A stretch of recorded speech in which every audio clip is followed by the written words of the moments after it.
Dividing simple fractions.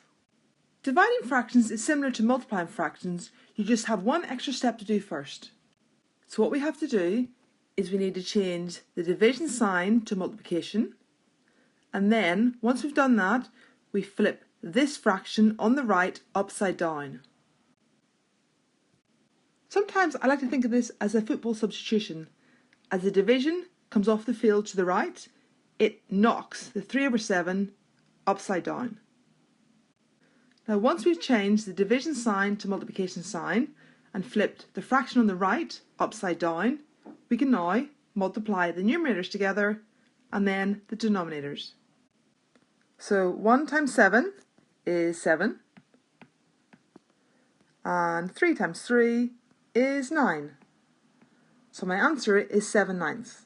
Don't forget to always check that the fraction, the answer, is as simple as possible. This can cancel no further. So this is the final answer. So let's have a look at this next one. So don't forget, the division is substituted off to the right of the field, and as he comes off, the 5/9 flips upside down. So the division sign is substituted by the multiplication, and this fraction on the right has been flipped upside down. So let's now do the multiplication.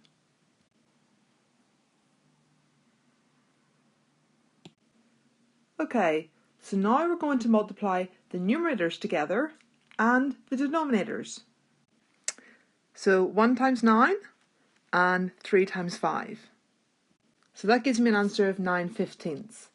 Now, as I mentioned before, once you have your answer of 9/15, you must always check if it is as simple as possible. Can it be cancelled down any further? And on this occasion, yes it can. 3 goes into 9 3 times, and 3 goes into 15 5 times. So my final answer is 3/5. However, let's go back a step.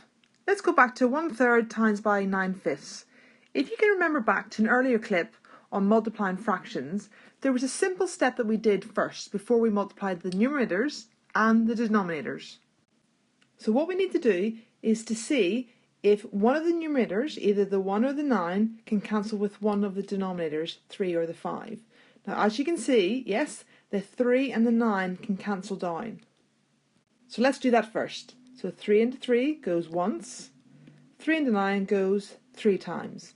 Now once I've done that, I can now multiply across 1 times 3, which is 3, and 1 times 5, which of course is 5.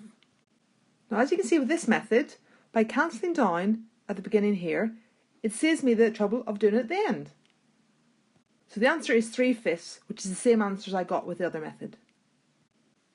Now it's your turn to answer some questions. Pause the video and try these. How did you do? Here are the answers. If you answered any incorrectly, have a look back through the video and then have another go.